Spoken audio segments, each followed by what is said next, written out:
अस्सलाम वालेकुम, मेरा नाम है जहां बाशमी और ये है होंडा सिटी एस्पायर 1.5 2018 मॉडल।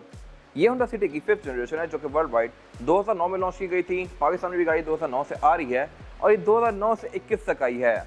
काफ़ी लंबा टाइम होंडा ने इस गाड़ी को कंटिन्यू रखा है और इस पर बहुत सारी आइटरेशंस की गई हैं।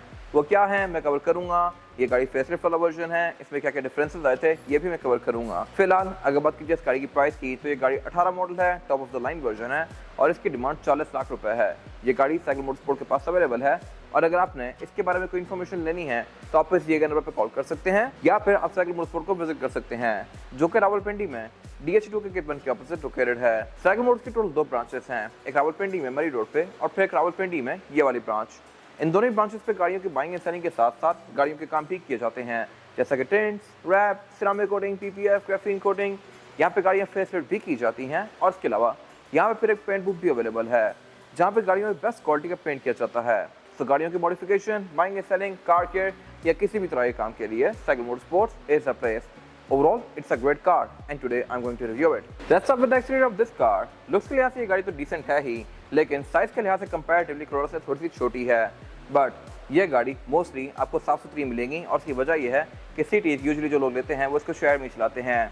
अगर आप Corolla लेते हैं XLA GLI तो वो गाड़ियाँ आपको इससे शायद थोड़ी सस्ती भी मिल जाएँ, लेकिन वो गाड़ियाँ रफ होती हैं मोस्टली।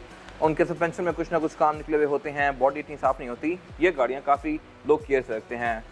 बाकी अगर बात की जाए स्पेसिफिक जनरेशन की तो ये होंडा सिटी की 5th जनरेशन है जो कि पाकिस्तान में 10 साल से भी ज़्यादा टाइम के लिए आई है और इसको बहुत बार फेसलिफ्ट किया गया। ये इस गाड़ी का सेकंड फेसलिफ्ट है। फेसलिफ्ट बेसिकली एक बार ही किया गया था मेन, लेकिन फिर इसमें 2 बार और आइटरेशंस की गई। जिसका पहला फेसलिफ्ट आया था वो 2015 में आया था, जिसमें इस गाड़ी की grill, bumper, tail lights, RIMS, interior की कलर टोन, ये काफ़ी सारी चीज़ें चेंज कर दी गई थी। फिर 2017-18 में इसकी ग्रिल ये वाली कर दी गई। पहले इसमें ग्रिल डिफरेंट आती थी। बाकी इसमें फिर एस्पायर वर्जन के अंदर डोर मोल्डिंग्स ऐड कर दी, डोर हैंडल्स क्रोम में कर दिए, अंदर वुड आ गया और इंटीरियर की कलर टोन फिर चेंज कर दी। तो अब इसको फेसलिफ्ट में काउंट कर भी सकते हैं, नहीं भी कर सकते। फिर 2019 में इसमें एक और इस तरह की माइनर आइटरेशन आई थी जिसमें इंटीरियर की कलर टोन फिर चेंज कर दी गई थी और उसके अलावा उसकी ग्रिल दोबारा से चेंज कर दी गई थी, रिम उसमें चेंज कर दिए गए थे, छोटे मोटे कुछ और चेंजेस किए गए थे। बट नॉनदलेस शेप यही रही थी, क्योंकि वर्ल्ड वाइड इसकी 6th जनरेशन बहुत पहले ही आ चुकी थी जो कि पाकिस्तान में 21 के बाद लॉन्च की गई है। वर्ल्ड वाइड इस गाड़ी की अब 7th जनरेशन भी आ रही है जो कि पाकिस्तान में पता नहीं कब जाके आएगी। खैर बाकी फीचर्स के लिए ये गाड़ी बिल्कुल बेसिक सी है। हेडलाइट इसमें सिंगल पॉइंट की तरह आती हैं और ये हेलोजन वाली हैं। इसके अलावा फ्रंट पे कुछ खास है नहीं। ये गाड़ी क्योंकि एस्पायर 1.5 है तो उसमें फॉग लैंप्स भी कंपनी से स्टैंडर्ड आए हुए हैं। वाइपर्स वगैरह भी इसके नॉर्मल से हैं। और अगर बात की जाए इस गाड़ी की साइड प्रोफाइल की तो ये भी लुक्स के लिहाज से डिसेंट सी है। ट्रैक्टर लाइन्स यहाँ पे काफ़ी फ्लोई सी दी गई हैं। रिम ये इस गाड़ी के एस्पायर में ही आते हैं, छोटे वर्जन में स्टील रिम्स आते हैं अलॉन्ग विद व्हील कैप्स जो कि मैं कवर करूँगा अभी। बाकी इसको फेसलिफ्ट के बाद से थोड़ा सा बेहतर कर दिया गया था, इस तरह से कि इसके साइड मिरर के अंदर इंडिकेटर्स आ गए थे। प्री फेसलिफ्ट कार बेशक 1.3 हो 1.5 हो, साइड मिरर में नॉर्मल से आते थे और इंडिकेटर यहाँ फ्रंटर्स में आते थे, जबकि फेसलिफ्ट करने के बाद इवन बेसिक ट्रिम के अंदर भी साइड मिरर ये वाले दे दिए गए थे। ये साइड मिरर्स इलेक्ट्रॉनिकली एडजस्टेबल हैं लेकिन रिट्रैक्टेबल नहीं है। इसके अलावा बाकी इसमें ये मॉड्यूलर की बॉडी किट्स लगी हुई हैं जो कि इसकी लुक को बेहतर बना रही हैं। इन किट्स के बेसिकली 5 पीसेस आते हैं, 2 साइड स्कर्ट्स, एक फ्रंट बम्पर की एक्सटेंशन, एक बैक की एक्सटेंशन और इसके अलावा फिर इसमें एक लिफ्ट स्पॉइलर भी आता है। ये मॉड्यूलर की बॉडी किट आप कंपनी से ही लगवा सकते हैं at the time of purchase जो कि इस गाड़ी में लगवाई गई है और आपको बहुत सारी सिटीज़ के ऊपर देखने को मिलेगी। इसकी लुक को ये काफ़ी बेहतर बना देती है। इसके अलावा स्पेसिफिक कार में ये डोर हैंडल्स क्रोम में हैं, मोल्डिंग्स लगी हुई हैं और इसके अलावा नीचे ये साइड स्कर्ट्स हैं। डोर के मॉडल्स और क्रोम वाले हैंडल्स 2018 में ही आए थे। और इसके अलावा अगर बात की जाए इस एंड की तो यहाँ पे चीज़ें इंटरेस्टिंग है। इस तरह से इस गाड़ी का जो फ्यूल डोर है आप इसको जस्ट प्रेस करके खोल सकते हैं।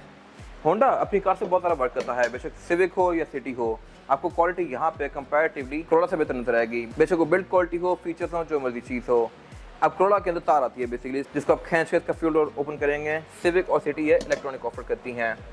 इसके अलावा इसकी बिल्ड क्वालिटी इस तरह से बेहतर है कि इस गाड़ी के अंदर नॉइज़ नहीं आती। अगर आप इसके शीशों को बंद कर दें प्रॉपर तो आपको बाहर की नॉइज़ बहुत कम आती है। Corolla में काफ़ी शोर आता है as compare to this car. फिर इसके अलावा इसका इंजन भी काफ़ी स्मूथ होता है एज़ कम्पेयर टू Corolla की इंजन के अंदर काफ़ी ज़्यादा वाइब्रेशन होती है। और इसके अलावा इसमें अगर आप हवा सिर्फ अंदर की कर दें तो बाहर से आपको धुआं वगैरह कुछ अंदर नहीं आता, बेशक आपके साथ ट्रक ही क्यों ना जा रहा हो। जबकि Corolla में ऐसा नहीं है। Corolla में आपने अगर हवा अंदर की भी की हुई है तब भी आपको कुछ ना कुछ डीजल की स्मेल आएगी। तो इन चीज़ों पे होंडा कॉम्प्रोमाइज़ नहीं करता, ये मेरे ख्याल से काफ़ी अच्छी चीज़ है। लेकिन बाकी होंडा इंटीरियर्स में प्लास्टिक बहुत सारा देता है। इस पर आगे बात करूंगा अभी। फिलहाल अगर बात की जाए यहाँ की तो इसमें लाइन्स काफ़ी स्मूथ सी दी गई हैं। इसके अलावा इसमें शार्क फिन एंटीना भी ऐड कर दिया गया था 2017-18 ऑनवर्ड्स। इससे पहले एरियल एंटीना आता था, एक बेसिकली पतला सा एंटीना होता था, चेंज करके ये दे दिया गया और ये होंडा का बेसिकली एक सिग्नेचर मूव है। जब सिविक को फेसलिफ्ट किया गया तो उसमें भी ऐसा एंटीना आ गया था, सिटी में भी दे दिया गया है और बाकी इसके अलावा यहाँ पे कुछ खास है नहीं। और अगर बात की जाए इस गाड़ी के एब्सोल्यूट रेयर लुक की, तो ये भी लुक्स के लिहाज से डिसेंट सा है। टेल लाइट्स में चेंज कर दी गई, फेसलिफ्ट में बम्पर भी चेंज कर दिया गया था। टेल लाइट में इसके दो अलग अलग पॉइंट्स दिए गए हैं और इसके अलावा बम्पर भी इसका थोड़ा सा चेंज है, इस तरह से कि इसमें नीचे डिफ्यूजर आ गया था। लेकिन इस गाड़ी में क्योंकि मॉड्यूलर की बॉडी किट्स हैं तो इसकी लुक और भी ज़्यादा अग्रेसिव आ रही है। फिर इसके अलावा इसमें की लिस्ट स्पॉइलर भी लगा हुआ है जो कि कंपनी से नहीं आता और इसके अलावा ट्रंक को लॉक करने के लिए नीचे यहाँ पे एक रिलीज दिया गया है, जिसको आप फिजिकल की से ओपन करेंगे। और ट्रंक भी इस गाड़ी की अच्छी खासी स्पेशियस है, यहाँ पर आप 4 से 5 लोगों के लगेज इजीली रख सकते हैं। ट्रंक इस गाड़ी का अंदर से बिल्कुल ही एक्सपोज है, यहाँ पे कोई इंस्टॉलेशन वगैरह नहीं दी गई। और इसके अलावा ये गाड़ी बैक पे स्पेयर टाइप भी ऑफर करती है। यहाँ पे ब्रेक लैंप आता है, ABS की बैटरी आती है। सिटी 2009 से ऑनवर्ड्स ABS ऑफर कर रही है, जबकि XLI में 2019 तक ABS नहीं आया। तो ये मेरे ख्याल से इस गाड़ी का एक प्लस पॉइंट है उसके ऊपर। इसके बाद अगर बात की जाए इस गाड़ी के इंटीरियर की, तो इंटीरियर भी इसका लुक्स के लिहाज से ठीक है, लेकिन यहाँ प्लास्टिक बहुत सारा दिया गया है। कोरोला के इंटीरियर की बिल्ड क्वालिटी थोड़ी सी बेहतर होती है, लेकिन यहाँ पे और बहुत सी चीज़ों पर वर्क किया गया है। इसका कैबिन काफ़ी वेल इंसुलेटेड है और इसके अलावा यहाँ पे मटेरियल्स बेहतर यूज़ किए गए हैं। प्लास्टिक की क्वालिटी बेहतर है, क्रोम वगैरह यहाँ पे काफ़ी ज़्यादा यूज़ किए गए हैं जो कि कोरोला में नहीं आते। खैर अगर बात की जाए इस गाड़ी के स्टीयरिंग व्हील की, तो स्टीयरिंग व्हील इसका लुक्स के लिहाज से तो काफ़ी हद तक सिविक रिबॉन जैसा ही है।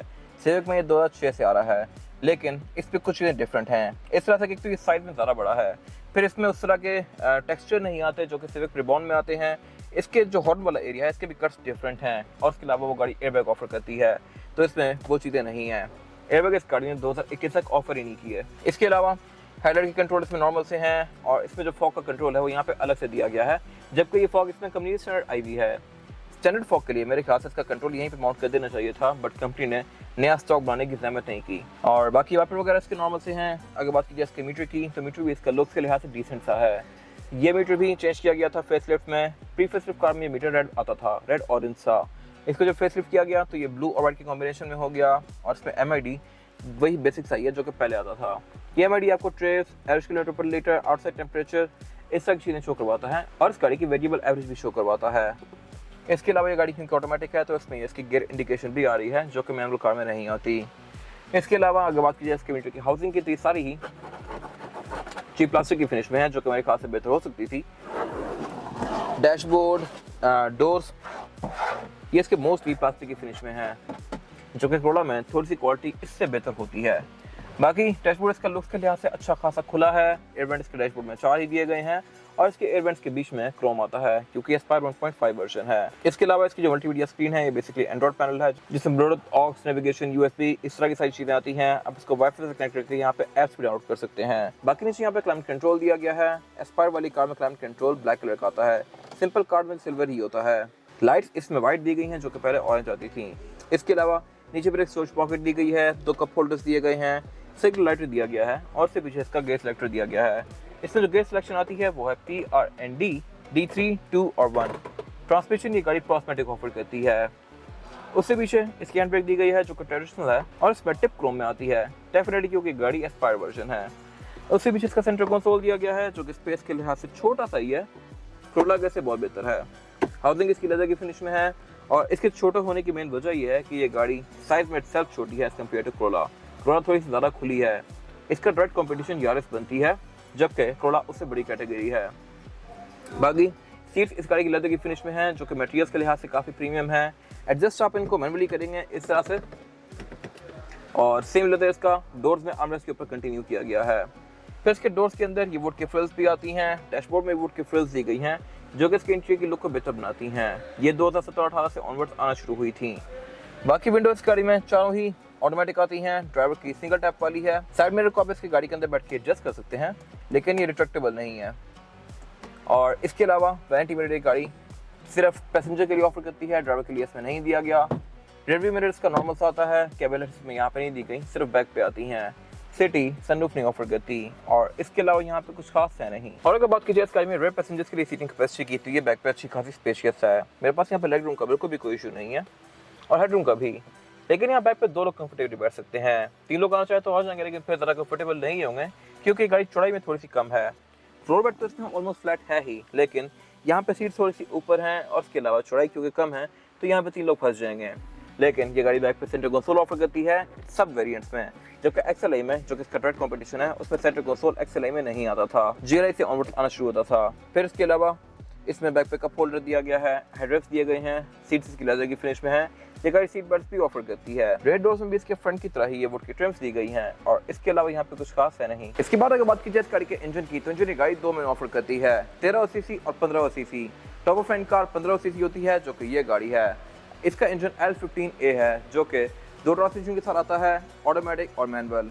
ये गाड़ी ऑटोमेटिक है यानी कि प्रोस्मेटिक, और ये गाड़ी पावर के लिहाज से डिसेंट है। ये गाड़ी 120 हॉर्स पावर प्रोड्यूस करती है जो कि सफिशिएंट है बॉडी साइज के लिहाज से, और इसके अलावा इसकी एवरेज भी काफ़ी अच्छी आती है। ऑटोमेटिक होते हुए ये गाड़ी आपको तकरीबन 13-14 तक की एवरेज आराम से दे सकती है, जो कि एक अच्छी एवरेज है 15 सीसी के लिहाज से। और इसके अलावा अगर गाड़ी मैनुअल हो तो ये आपको 16 तक की एवरेज भी दे सकती है। ये एवरेज यूजुअली आपको 1000 सीसी कार से मिलती है, वेट्स या 500 वगैरह से, जबकि ये गाड़ी उनसे बहुत बड़ी है और अपनी रीसेल वैल्यू भी काफ़ी स्ट्रांगली होल्ड करती है। प्लस ये गाड़ी काफ़ी ड्यूरेबल भी है। इसके पार्ट्स आपको काफ़ी इजीली मिल जाते हैं। L13, L15 ये इंजन देखने में सेम ही हैं, जैसे इनके बोर्ड्स का डिफरेंस है, जिसकी वजह से इसकी पावर थोड़ी ज़्यादा है, तो इनके पार्ट्स काफ़ी हद तक इंटरचेंजेबल होते हैं। बाकी इसका इंजन बे कोई बहुत ज़्यादा वेल इंसुलेटेड नहीं है, इसमें आपको नीचे आर पार नजर आता है और ऊपर भी इसमें कोई खास इंसुलेशन नहीं दी गई। लेकिन जिन चीज़ों की आपको एक गाड़ी में ज़रूरत होती है वो सारी इसके अंदर पूरी हैं, जैसा कि पावर, अच्छी एवरेज, रिलायबिलिटी और रीसेल वैल्यू। सिटी के बारे में एक और इंटरेस्टिंग फैक्ट ये है कि ये गाड़ी आपको मोस्टली ठीक कंडीशन में मिलेंगी।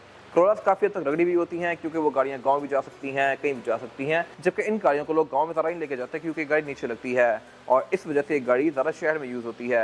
शहर में यूज़ होने की वजह से ये गाड़ियाँ मोस्टली अच्छी कंडीशन में होती हैं। बाकी इसके अलावा यहाँ पे कुछ खास है नहीं। इसके बाद अगर बात की जाए इस गाड़ी के टायर साइज, जो टायर साइज ऑफर करती है ये गाड़ी कंपनी से, वो होता है 175, 65 और 15, जो कि बहुत छोटा होता है इस गाड़ी के हिसाब से।